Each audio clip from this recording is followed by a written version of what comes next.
우리가 예수님을 믿으면 구원을 받고 천국에 가게 됩니다. 이제 구원, 믿으면 구원이다. 간단한 그 말씀인데, 이제 구원에는 여러 과정이, 단계가 포함이 되어 있습니다. 심지어는 9단계까지 그렇게 나누는 경우도 있어요, 신학적으로. 그런데 우리가 피부에 와 닿게 우리가 느낄 수 있는 구원의 단계는 크게 3가지입니다. 중생과 성화와 영화, 요 3가지예요. 자, 중생이 뭐냐? 중생은 한문이죠. 우리 순수 한글로 하면은 거듭남, 다시 태어남, 이것이죠. 이제 구원의 출발이 중생으로부터 시작된다라는 거예요. 왜 거듭난다고 하느냐? 다시 태어난다고 하느냐? 우리가 사람이 육체적으로 부모님으로부터 일단 태어나잖아요. 육체적으로. 이게 1차적으로 태어난 거예요. 그런데 거듭난다라는 것은 다시 태어난다라는 것이죠. 다시 태어난다는 것은 육체적으로 다시 태어난다 이게 아니고 영적으로 다시 태어난다, 그런 의미예요. 그래서 거듭난다, 이런 말을 쓰게 되는 겁니다. 그러니까 우리가 부모님으로부터 육체적으로 태어나면은 부모님의 자녀가 되죠. 그러나 우리가 영적으로 다시 태어나면은 우리는 하나님의 자녀가 돼요. 그러니까 육체적으로는 부모님의 자녀, 영적으로는 하나님의 자녀. 그러니까 우리는 이중 국적자예요. 대한민국에 살면서 천국 백성으로 살아가는 거예요.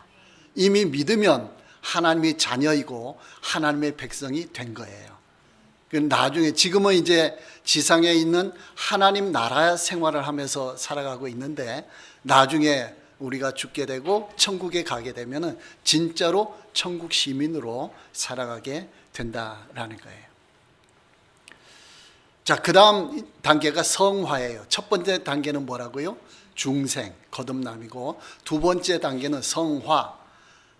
자, 한문 아시는 분들, 거룩할 성자, 될 화자, 점점 거룩해져 가는 거예요. 그러니까 육체적으로 태어난 아기가 자라나야 되죠. 아기 그 상태로 있으면 안 되죠. 자라나요. 자라날 때 뭘 먹고 자라죠? 아기가 엄마의 젖이나 우유, 분유 이런 것을 먹고 자라요. 나중에 이제 음식도 밥도 먹게 되죠. 그렇게 자라는 거예요. 영적으로 태어난 사람도 아기예요. 나이가 많아도 영적으로 태어난 즉시는 아기로 태어난 거예요. 자, 영적으로 태어난 사람은 뭘 먹어야 될까요? 영혼의 양식인 하나님의 말씀을 먹어야 돼요. 그러니까 하나님의 말씀을 자꾸 먹을수록 영혼이 잘 자라나게 되는 거예요. 또 하나님 말씀대로 살아가는 거예요. 이것을 우리는 성화, 거룩해져 간다, 그런 말이에요. 성화의 목표는 누가 되는 거 아니요? 예수님이에요. 예수님이 이 땅에 생활하신 모습이 있죠. 예수님을 닮아가는 모습으로 자라간다라는 거예요. 자라가는데 엉뚱한 방향으로 자라가면 안 되잖아요. 나쁜 길로. 예수님의 모습으로 자라간다. 그러니까 예수님의 모습으로 자라가려면은 그 예수님의 모습이 어디에 있느냐? 우리 성경에 있거든요. 그러니까 성경 말씀을 자꾸 보고 듣고 읽고 깨닫고 하면서 말씀대로 살아가면 거룩해져 가는 거예요. 성화되는 거예요. 여러분 스스로 느끼실 때 작년보다 올해가 더 거룩해졌느냐? 말과 행동이. 그러면서 우리의 삶이, 습관이 점점 더 거룩해지고 있느냐? 이걸 이제 점검해야 되는 거죠. 그 기준이 뭐냐? 예수님이고 그 기준이 하나님의 말씀이 된다라는 거예요. 자, 그 다음에 단계, 세 번째가 영화의 단계예요. 영화는 거룩해진다, 영광스럽게 된다는 거죠. 그건 언제 이루어지는 거 아니에요? 우리가 천국에 들어갈 때, 죽어서 천국에 들어갈 때 이루어지는 거예요. 그럼 구원의 완성이 되는 거예요. 자, 그러면은 예수님을 믿는 사람은 천국에 갈 때까지 무슨 과정 속에 있는 거예요? 성화의 과정 속에 있는 거예요. 점점 거룩해져 가는 거예요. 완성은 언제 이루어진다고요? 천국에. 그러니까 우리가 천국에 들어가기 전까지는 우리는 불완전한 사람들이에요. 그렇죠? 누구라도 허물이 있고 누구라도 실수할 수 있고 연약한 부분들이 다 있어요. 왜요? 점점 거룩해져 가기 때문에. 그리고 만약에 하나님께서 우리를 구원시킬 때에 완벽하게 예수 믿으면 완벽해지는 사람이 된다 이렇게 하면은 좋잖아요. 편하잖아요. 죄도 안 짓고. 근데 하나님이 그 방식 안 썼어요. 첫 창조 때는 그 방식을 썼어요. 아담과 하와를 창조할 때는 아기로 창조했어요? 어른으로 창조했어요? 어른으로 창조했어요. 그 아담과 하와는 자기가 하려면 다 할 수가 있어요. 거룩하게 살려면 다 거룩하게 살 수가 있어요. 선악과 먹을 수도 있고 안 먹을 수도 있고 자기가 하고 싶은 대로 할 수가 있는 거예요. 그 어른으로 온전하게 하나님이 창조하셨기 때문에 그래요. 근데 자유의지를 잘못했죠? 그래가지고 타락했죠? 그래서 하나님께서는 재창조하실 때는 방법을 다르게 했어요. 아예 아기로 창조한 거예요. 재창조는 영혼을 아기로 창조해가지고 영적으로 계속 하나님을 의지하도록 만들어 놓으셨어요. 그러니까 우리가 나 예수님 지금 잘 믿고 있다. 난 신앙생활 오래 했다. 그러면서 이제 하나님을 멀리하고 말씀을 멀리하면은 그 사람은 거룩해질까요? 안 해질까요? 거룩해지지 않아요. 인간의 힘으로는 스스로 할 수 없도록 하나님이 그렇게 하셨어요. 왜요? 원래 타락한 인간이기 때문에, 죄성을 가지고 있는 인간이기 때문에. 그러니까 우리가 예수님 믿고 중생했잖아요. 거듭났잖아요. 그래도 자꾸 죄성, 옛 습성이 우리 몸에 배어 있어요. 그렇기 때문에 자꾸 죄적인 것이 나오는 거예요. 그걸 뭘로 물리쳐야 돼요? 말씀으로. 성령의 인도하심으로 그걸 물리치면서 가는 것이 거룩한 길이 된다라는 거예요. 그러니까 우리는 천국에 갈 때까지 누구를 의지해야 돼요? 하나님을 의지해야 되는 거예요. 인간은 신앙생활은 자립하는 신앙생활이 없어요. 하나님 의지하고 말씀 따라가고 성령 하나님의 인도함을 받고 끝까지 그렇게 해야 돼요. 그러니까 신앙생활 평생 열심히 잘했다 해도 그 순간 놓치면은 인간은 연약하거든요. 그거 쓰러지는 거예요. 그러니까 끝까지 하나님을 붙잡고 가는 것이 중요하다라는 거예요. 우리의 자세는 그러한 자세가 돼야 된다라는 거예요. 오늘 본문에 니고데모가 나오잖아요. 중생에 관한 내용이 나오고 있어요. 바리새인 중에 니고데모라 하는 사람이 있으니 유대인의 지도자라. 바리새인이에요. 니고데모가. 바리새인들은 뭘 열심히 지키는 사람이죠? 율법을 열심히 지키는 전문가들이에요. 바리새파 이 사람들은. 유대인 모두가 율법을 잘 지키지만은 특별히 바리새파는 율법의 전문가들이에요. 그걸 열심히 지키기 위해서 나온 파가 바리새파가 되는 거예요. 자, 유대인의 지도자라. 유대 공의회, 사내들인 공의회 회원이에요. 71명으로 구성됐고 대제사장이 의장이에요. 그러면 오늘날 국회 이상의 권력을 가지고 있어요. 사내들인 공회는 모든 걸 다 관리하는 거예요. 나라를, 이스라엘 나라를 71명이. 그러니까 이 중에 한 사람이에요. 그 엄청 지위가 높은 사람이죠. 훌륭한 사람이죠. 그 당시에 예수님을 찾아왔어요. 밤에 뭐라고 말했죠? 당신은 하나님께로부터 오신 선생인 줄 아나이다. 하나님이 함께 하시지 아니하시면 당신의 행하시는 이 표적을 아무도 할 수 없음이니이다. 예수님을 랍비어라고 했어요. 랍비라는 말은 유대인 중에서 훌륭한 사람, 선생급들이 있죠. 그 율법을 가르치고 이런 분들을 주로 랍비라 그렇게 이제 칭하는 거예요. 하나님께로부터 오신 선생이다. 이 표현은 선지자급이다 그런 말이에요. 보통 사람이 아니고 당신이 가르치고 당신이 표적 행하는 거 이 모든 것 보면은 야 구약 시대의 선지자 엘리야나 이런 사람들 그런 급입니다. 그렇게 이제 놀라는 거예요. 자, 그런데 예수님이 거기에 대해서 아, 그래, 네가 잘 깨달았다. 나는 이런 사람이야. 이렇게 예수님이 말씀하지 않고 대뜸 뭐라고 했어요?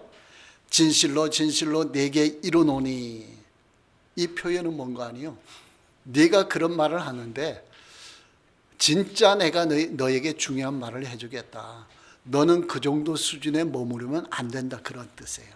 그럼 뭐라고 말하는 거 아니에요? 사람이 거듭나지 아니하면 하나님의 나라를 볼 수 없느니라 라고 했어요. 중생하지 않으면 네가 하는 모든 일, 이게 소용이 없다라는 거예요. 네가 나를 랍비로 알고 있느냐? 선지자 중에 한 사람으로 알고 있느냐? 그 정도 수준 갖고는 되지 않아. 너는 중생해야 돼. 너는 구원받아야 돼. 그래야 되는 거야. 예수님이 그 말씀을 주시는 거예요. 그랬더니 니고데모가 뭐라고 했죠? 그 중생에 관해서 이해가 없거든요. 사람이 나이도 많고 한데 다시 모태 엄마 뱃속에 들어갔다가 다시 태어나야 됩니까? 거듭난다 그러니까.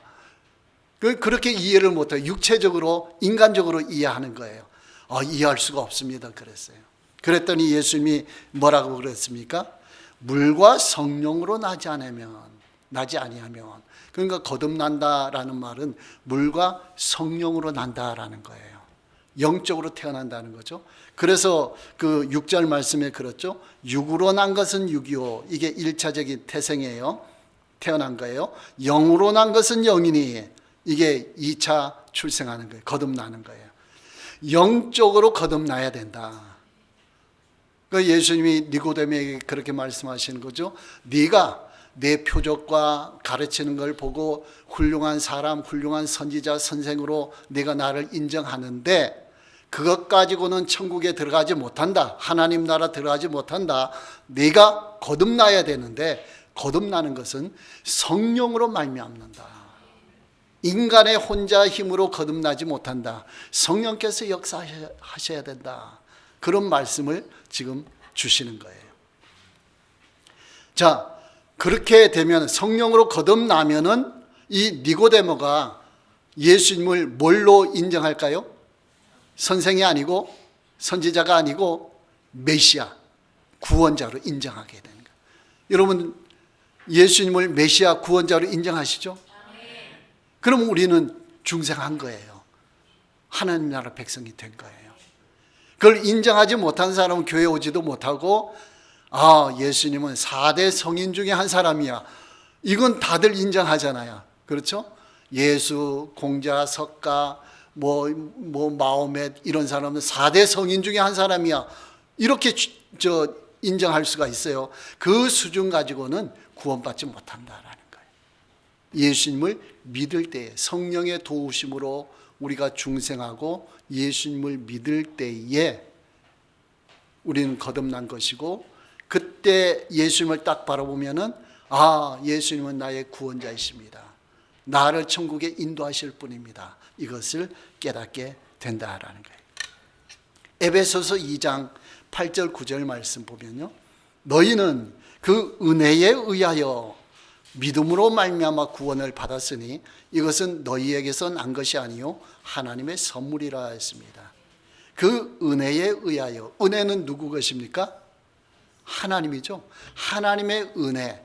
하나님의 은혜는 뭘까요? 구원과 관련돼서 예수님을 이 땅에 보내신 거죠. 우리를 대신해서 십자가에 죽게 하신 거죠. 이게 은혜예요. 하나님의 은혜가 딱 왔고 믿음으로 말미암아라고 했어요. 구원받는 것. 믿음은 누구의 것이에요? 우리의 것이에요. 하나님은 은혜를 베풀었고 우리는 그 은혜를 받아들이는 거예요. 받아들이는 게 믿음이에요. 그 시인하는 거죠. 예수님이 이 땅에 보내셨다. 우리를 위해 죽게 하셨다. 이걸 받아들이는 거예요. 이게 믿음인 거예요. 그래서 구원을 받았으니, 그 중생을 했으니, 그렇죠? 그리고 이것은 너희에게서 난 것이 아니요 하나님의 선물이라. 하나님의 선물인 이유가 뭐예요? 은혜를 먼저 베풀어 주셨으니까. 만약에 우리가 이렇게 신들을 찾아보다가 종교를 찾아보다가 기독교를 발견하고 예수님을 알고 내가 예수님을 믿었다. 이렇게 되면은 은혜가 있어요, 없어요? 하나님의 은혜가 없죠. 우리 믿음으로, 우리 능력으로 구원받은 거죠. 그렇게 되면은 선물이 아니죠. 근데 우리 기독교에서 주는 구원은 은혜가 먼저예요. 은혜가 먼저예요. 그 은혜를 베풀어 주셨고 하나님이 조건을 다 만들어 놓으셨어요. 우리가 할 일은 뭐예요? 그걸 받아들이는 거예요. 믿어버리는 거예요. 그러면 구원이 이루어진다. 그런 의미에서 선물이에요.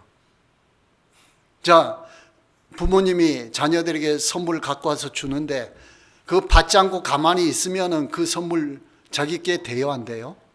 안 되죠. 누가 선물을 주면은 받아야 돼요. 거절하면은 그 선물은 내 것이 아니죠. 하나님도 우리에게 선물을 주시는 거예요. 주시는데 그걸 받으면 내 것이 되는 거예요. 받는다는 게 뭐예요? 믿음이에요. 믿음. 여러분, 하나님의 은혜를 받으시기 바랍니다. 그냥 마음속에 받아들여서 믿어버리시기 바랍니다. 그렇기 때문에 9절 말씀에 행위에서 난 것이 아니니 누구든지 자랑하지 못하게 함이라. 우리가 행동에 의해서 구원받은 게 아니죠. 하나님이 먼저 주셨고 그걸 우리는 마음의 믿음으로 구원받은 거예요. 우리의 행위에 의해서 찾아다니면서 구원받은 게 아니잖아요. 그러니까 자랑하지 못하는 거예요. 이 말씀을 이해하시겠죠? 그러니까 우리가 할 일은 은혜를 그냥 받아들이는 거예요. 말씀을 보면 하나님의 은혜가 많이 있잖아요. 그걸 받아들이고 믿어버리는 거예요. 그럼 그것이 내 것이 되는 거예요. 지난 주일의 말씀, 생명이 누구한테 있었다고? 원래 예수님께. 예수님께 있는 생명을 우리가 영접한다, 받아들이니까 그 영생이 누구 것이 돼요? 내 것이 되는 거예요. 예수님의 하나님의 아들로서 상속자잖아요. 유업을 받잖아요. 하나님의 유업. 그런데 그 예수님을 우리가 마음속에 받아들여 버려. 그러면 그 유업을 누구 것이 되는 거예요? 우리 것이 되는 거예요. 그 예수님의 모든 것이 내 것이 되는, 예수님을 받아들이니까. 자, 사도행전 13장 45절부터 보면요, 유대인들과 이방인들이 나오는데 그 유대인들은 바울 사도가 전하는 말씀을 받아들이지 못했어요. 46절에 바울과 바나바가 담대히 말하여 이르되 하나님의 말씀을 마땅히 먼저 너희에게 전할 것이로되 너희가 그것을 버리고 영생을 얻기에 합당하지 않은 자로 자처하기로 우리가 이방인에게로 향하노라. 유대인들에게 먼저 말씀이 선포됐는데 유대인들이 안 받아들여요. 말씀을 줬고 예수님까지 유대인 땅에 보내줬는데 그걸 영접하지 않은 거예요. 그랬더니 하나님이 그래 너희는 이제 나중이야. 먼저 어디로 간다고요? 이방인에로 간다. 그렇게 말씀하신 거예요. 그런데 이방인들은 어때요? 48절에 듣고 기뻐하여 하나님의 말씀을 찬송하며 영생을 주식으로 작정되는 자는 다 믿더라 했습니다. 자, 이방인들은 막 기뻐하는 거예요. 영생을 주시기로 작정된 자는 다 믿더라. 이게 예정 그런 표현인데요.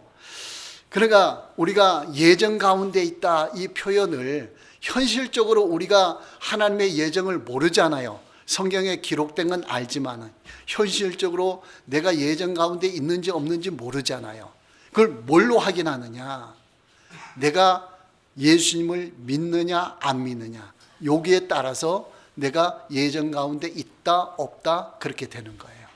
내가 지금 예수님을 믿죠? 그러면 나는 이미 하나님의 예정 가운데 있는 거예요. 믿기로 작정된 자예요. 근데 지금 믿지 않는 자 있다. 그러면 그 사람들은 예정에서 벗어난 자냐? 그게 아니고 하나님의 예정이 믿기로 하는 때가 있어요. 어떤 사람은 빨리 믿고 어떤 사람은 늦게 믿고 막 그러는 거예요. 저는 모태로부터 믿었어요. 여러분들은 중에는 어떤 사람은 나이가 들어서 어떤 사람은 어릴 때부터 여러 차이가 있죠. 그때 시기는 다르지만은 일단 믿으면 뭐예요? 하나님의 예정 가운데 있는 걸 확신하면 되는 거예요. 믿어지면은. 근데 아직 믿지 못하는 자 있다. 그러면 너는 예정 가운데 없는 자야 버리는 게 아니고 제외시키는 게 아니고 하나님의 때가 있다. 언젠가는 믿게 된다. 그렇게 이제 보시면 되는 거예요. 그래서 사도행전 16장 29절부터 보면요. 거기에는 바울 사도가 2차 선교 여행하면서 빌립보에서 선교하다가 전도하다가 붙잡혔어요. 그 감옥에 간 상태잖아요. 그래서 바울과 실라가 뭐 했어요? 감옥에서 찬양했죠. 하나님께 찬양하고 기도했겠죠. 그러니까 뭐 감옥문이 기적적으로 열리는 거잖아요. 간수가 깜짝 놀라서 죽게 됐어요. 왜? 감옥문이 열리고 죄수들이 다 도망가려고 생각하니까 자기가 책임져야 되잖아요. 그때 바울 사도가 뭐라고 했어요? 내가 여기 있다. 안심하라. 그래서 간수가 뭐라고 했어요? 내가 어떻게 하여야 구원을 받으리까 했더니 바울 사도가 뭐라고 했죠? 주 예수를 믿으라. 그리하면 너와 내 집이 구원을 받으리라. 예수를 믿으라 그랬어요. 그러니까 이 간수의 자유의지를 발동시키는 거예요. 믿으라고. 예정교리를, 예정론을 누가 말씀했는가요? 바울 사도가 말했어요. 에베소서에서. 예정 가운데 창세전에 예정했다. 그런데 이 바울 사도가 사도행전에서 전도하면서 예정을 확실하게 믿고 그러면은 어떻게 전도해야 될까요? 예정 가운데 있는 사람은 교회 오시오 그래야 될 거 아니에요. 근데 그렇게 하지 않고 여러분들 예수님을 믿으십시오라고 했어요. 여러분들 작정하십시오. 여러분을 결정하십시오.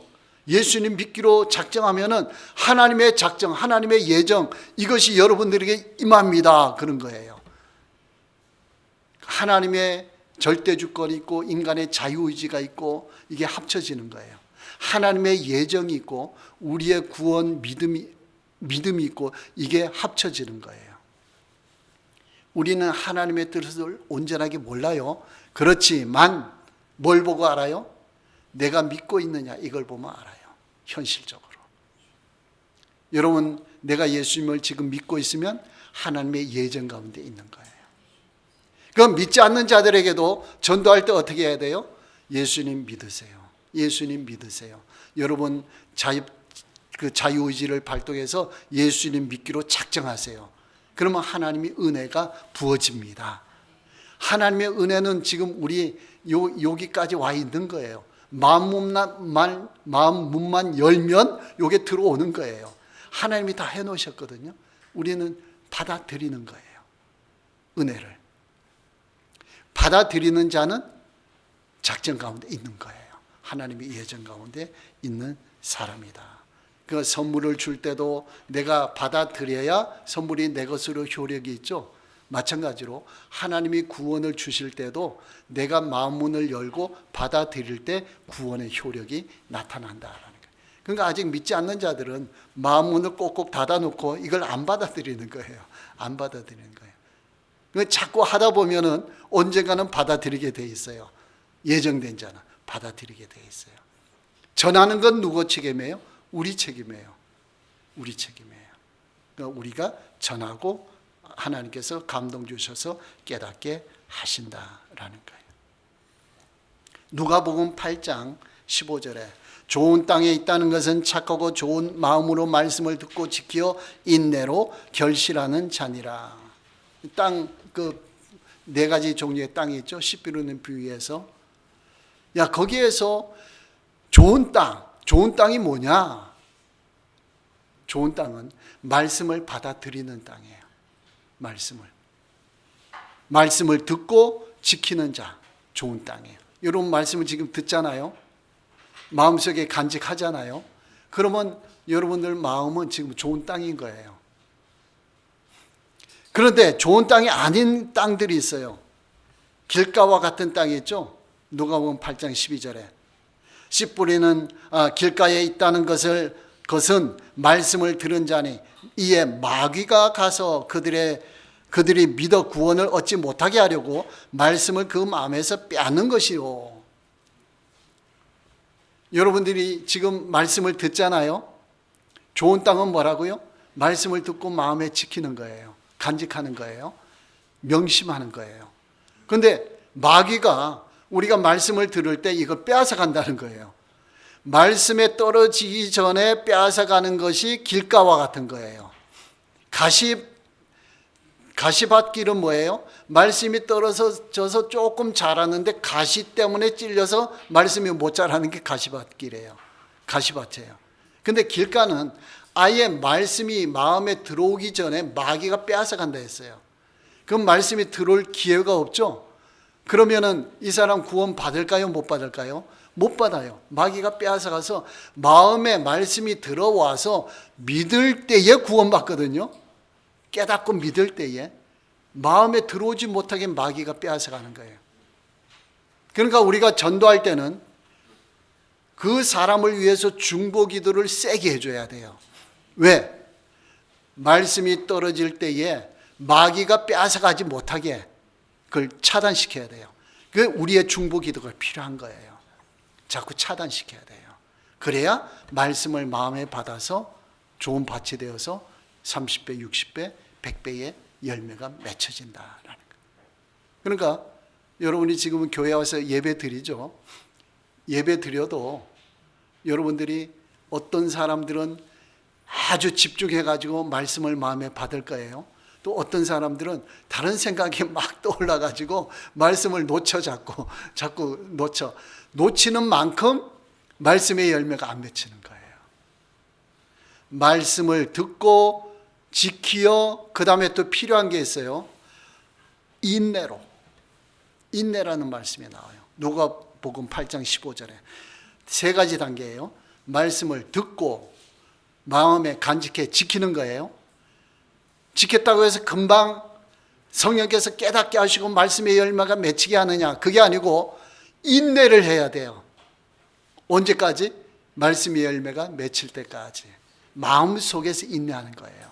그런데 이것을 어떤 사람들은 말씀 따라서 지켜 행하는데 인내해야 된다, 어려워도 행하라, 막 이런 식으로 인내를 붙일 수도 있어요. 근데 그것도 틀린 말은 아니지만 1차적으로는 마음속에서 인내해야 돼요. 말씀을 받았는데 열매가 아직 없어. 아직 깨달아지지 않아.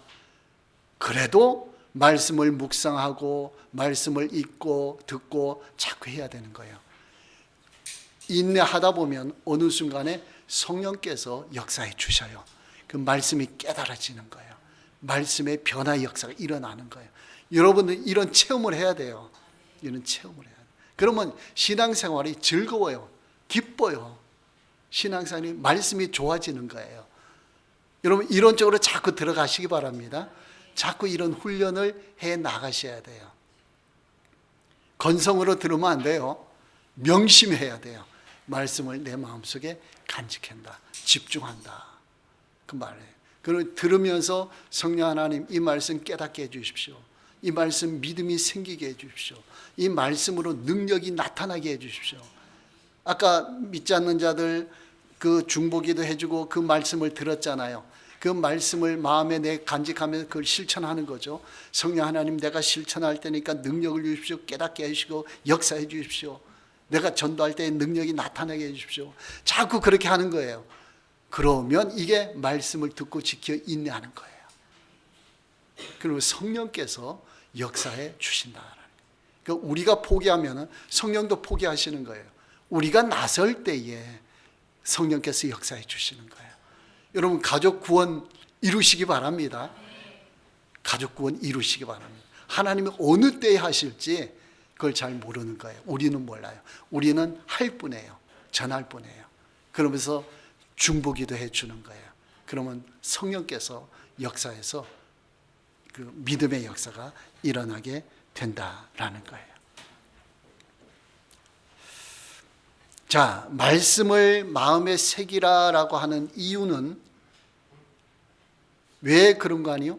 성령께서 우리 마음속에 역사하시도록 하기 위해서. 그럼 말씀이 깨달아지고 말씀이 믿어지는 거예요. 말씀이 믿어지면 말씀의 능력이 나타나요. 내가 할 수 없는 것이 말씀의 능력으로 이루어지는 거예요. 바리새인들이 왜 실패했죠? 성경 말씀을 보고 문자를 보고 그 문자대로 내가 행하려고 한 거예요. 그러니까 실패한 거예요. 구원받지 못했어요. 믿음의 역사를 체험을 못해요. 근데 예수님은 뭐라고 했어요? 말씀을 마음에 새기라. 씨 뿌리는 비유해서 마음에 새기라. 그러면 누가 역사하셔요? 성령께서 역사하셔. 그러면 깨달아지고 믿어지고 역사가 일어나는 거예요. 저는 여러분한테 기대가 커요. 왜? 여러분 말씀에 집중하잖아요. 지금은 약할지 몰라도 여러분이 이런 신앙생활 형태로 가면은 놀라운 은혜가 임하는 거예요. 놀라운 역사를 체험하게 되는 거예요. 그 믿음의 사람들이, 훌륭한 믿음의 사람들이 다 되는 거예요.